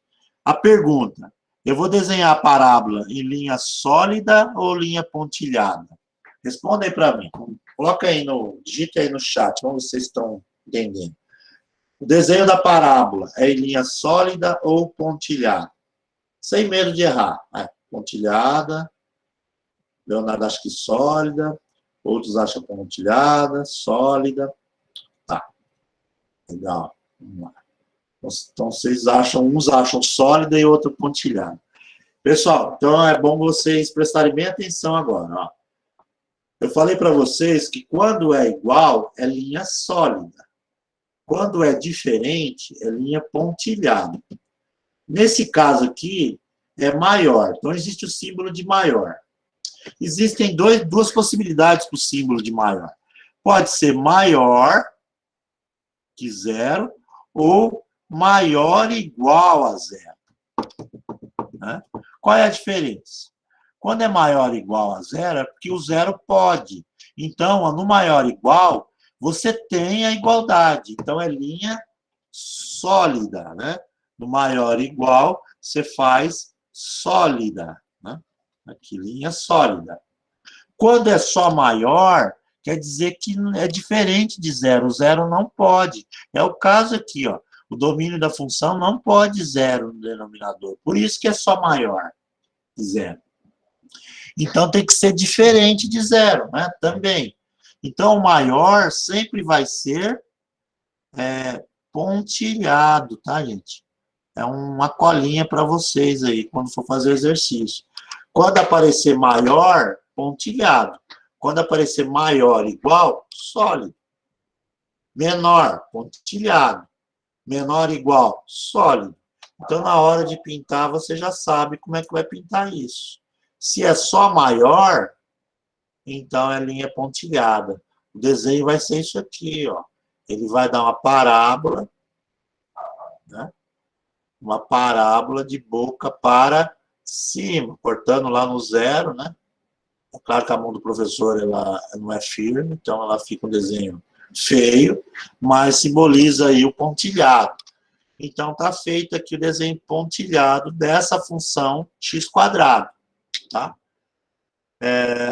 Parte do desenho já está pronto. Quer dizer o seguinte, essa cerca aqui não entra. Por quê? Porque a parábola é a cerca. E todos os pontos que estão em cima da parábola, a combinação dos dois aqui no cálculo dá zero no resultado. Por isso que ele é pontilhado. A cerca não entra, a parábola não entra. Mas se eu for olhar o que está escrito aqui, eu estou procurando y maior que x². Eu quero as combinações válidas, né, para que esse cálculo aqui são as regiões que funcionam, os pontos que entram. Se é maior, pessoal, é o que está para cima da parábola, maior. Então, é essa região que está aqui, no segundo quadrante, né? E essa região aqui do terceiro quadrante. Percebam que, conforme a parábola caminha aí para o infinito, a boca também vai aumentando. Não quer dizer que para aqui, né? Que a gente simboliza aqui. Mas é esse desenho aqui, é só a parte de cima. A parte de baixo, não. Por que não a parte de baixo? Porque na parte de baixo, quando você coloca aqui um valor, você acaba tendo um valor aqui negativo no resultado, né? Se você pegar uma combinação, por exemplo, aqui, Digamos que você pegue aqui 3 para x e menos 1 para y. Ó, vai dar um ponto bem aqui, né? 3 para x menos 1 para y. Vai dar um ponto aqui, na altura. Por quê? Porque se você colocar 3 ao quadrado, vai dar 9, né? Então, vai ficar menos 1, menos 9, por exemplo, dá menos 10, né? Então, essas combinações aqui, elas vão dar alturas em outro, bem abaixo da parábola. Então, não funciona, não entra nesse cálculo aqui. Se você pega, por exemplo, um parzinho que pertence aqui dentro, ao x e ao y, dentro da parábola, na hora que você joga, substitui os valores aqui, você vai perceber que a conta vai dar um resultado positivo, né? Então, vai validar a função. E os pontos que estão em cima da parábola dá 0 no resultado. Então, é só essa região de cima. Deixa eu aproveitar e fazer uma retificação, tá, gente?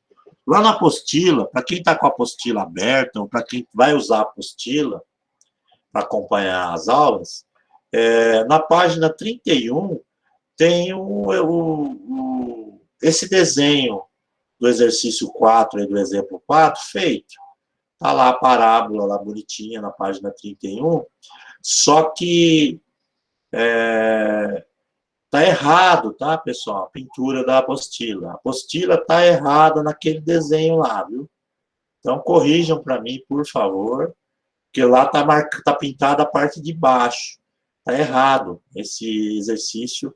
Coloque uma observação aí depois, para você não se atrapalhar. O desenho da apostila a resposta está errada. A pintura não é embaixo da parábola, a pintura é em cima, ok? Beleza? São as combinações que estão acima da parábola. As de baixo, não. Tranquilo? Então, acertem aí na página 31 da apostila. Está lá um desenho, e o desenho está equivocado. Ok? Tranquilo? Beleza. Pessoal, voltando aqui para o desenho, né, para o exemplo 4, vocês conseguiram entender aí os exemplos que eu coloquei até agora? Tá ok para todo mundo? Tá confuso? Não? Tá sossegado? Sim ou não? Ok? Entenderam? Beleza. Eu vou fechar essa lousa que está aqui, tá? Fechar. Pronto, fechei a lousa. Voltou para mim, né? Então, voltou para minha cara aí. Estamos lá. O que eu vou fazer agora? Eu vou mostrar a apostila para vocês, vou colocar na tela e vou propor que vocês façam exercícios agora, né? Eu pulei da apostila o exemplo de número 3, tá? O exemplo de número 3, ele cai na equação da circunferência. E a equação da circunferência, nem todo mundo lembra. Quando eu passo esse tipo de exemplo, o pessoal fica um pouco confuso da equação da circunferência. Então, eu vou fazer o seguinte, eu vou pedir para vocês, como lição de casa, né? Lição de casa, assim, num tempo que vocês estiverem livre, procure na internet e você acha o assunto. Equação da circunferência. Como funciona a equação da circunferência? Por quê? Porque ela é muito importante aí na construção dos objetos. Se você pensar em formas tridimensionais, ou você tem fórmula reta, né? Objetos retos, regulares ou irregulares, mas muitos dos objetos eles formado pela base circular, né? Círculo. Então, a equação da circunferência. O exemplo 3 da apostila, ele mostra justamente uma análise de uma função que cai na equação da circunferência. Então, eu vou pedir para vocês darem uma olhada ao longo da semana na definição da equação da circunferência. Para que, quando eu vá falar da equação da circunferência, dos exercícios que envolvam a equação da circunferência, como esse 3 que está colocado aqui, você não fique na dúvida, né?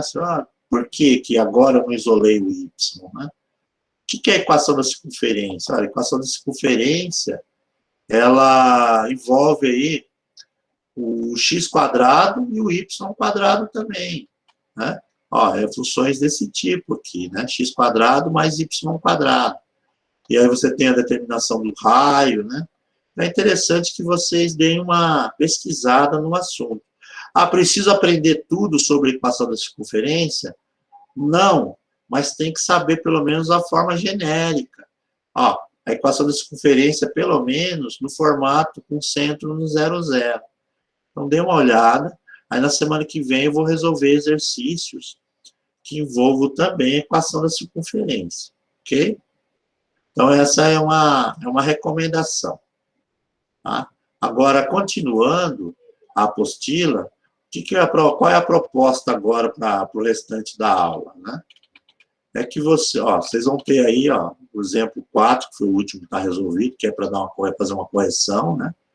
Aí ele mostra aí uma segunda parte, que é gráfico de função de duas variáveis, né? A imagem, né? Já que a gente tem a função de duas variáveis, qual é o desenho que ela forma? É desenho tridimensional. É esse tipo de desenho. Isso aqui não é domínio, isso aqui já é os formatos do tipo, para cada tipo de função, que tipo de imagem que ela forma. Tá? Só que também vai ser para a aula da semana que vem. O que você pode fazer agora? Depois vem curvas de nível, né? Na apostila, você tem exercícios propostos, né? Está no material de estudo no Canvas, tá, Gabriel? Mas se alguém tiver alguma dificuldade, não tiver o material, no final dessa aula agora eu posso dar um jeito de mandar alguma coisa desse tipo, tá bem? Mas assim, tá lá no Canvas, material de estudo. Mas aí, ó, qual é a minha intenção? Página 37. Então tá aqui a página 37. Vou dar um zoom, né? Um zoom, e vou frisar aí o que eu estou querendo que vocês façam. Na página 37, tem lá exercícios propostos. Então, o que é que dá para você já fazer? O exercício número 1, né?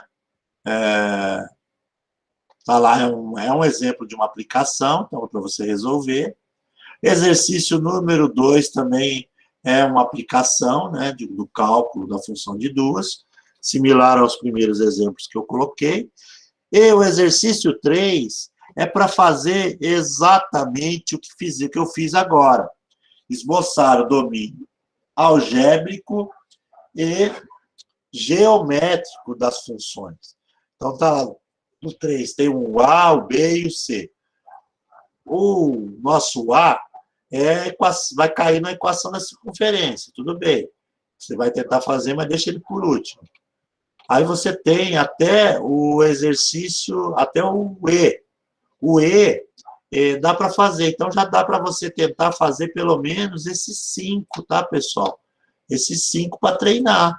Do exercício 3, você vai ter aí 5 itens que já dá para você começar a fazer. Então, faça o exercício número 1, número 2 e número 3, para verificar se você entendeu realmente a matéria que eu passei até agora, porque você veio fazer uma coisa. O ideal é que você coloque a mão na massa, tá? Os outros exercícios, o 4, o 5, o 6, o 7, o 8, eles já falam do assunto que eu vou falar na semana que vem, então deixa eles para depois. Mas já dá para fazer o 1, o 2 e o 3. Então vamos lá, pessoal, vamos tentar fazer o 1, o 2 e o 3 no seu caderno. Esses exercícios não são para entregar, tá? Você não precisa fazer para me entregar, não. É para você praticar e verificar se você já está sabendo fazer os exercícios que eu propus. Se você fizer tranquilamente, é porque é sinal que você está ok, tá? Então, beleza. Você entendeu a minha matéria. Então, faço o 1, 2 e o 3 para finalizar a nossa aula de hoje, tá? Eu vou corrigi-los na semana que vem. No começo da aula, eu já começo com a correção dos exercícios da aula, proposto da aula anterior, mas façam aí o exercício. Se você não vai ter tempo para fazer depois, faça agora. Por quê? Porque agora eu vou finalizar a aula. Então, a aula de hoje já está finalizada, né, como matéria. Eu já dei a primeira parte, que é esboçar o domínio algébrico e geométrico. Ele é um exercício que é o primeiro exercício da prova. A prova deve ter 5, 6 exercícios. Esse é o primeiro. Então, você já pode tentar fazer os propósitos para treinar, para verificar se você entendeu a matéria até o momento, ok? Eu vou já finalizar a nossa aula, eu vou parar a gravação da aula, a matéria já foi dada por hoje. Agora é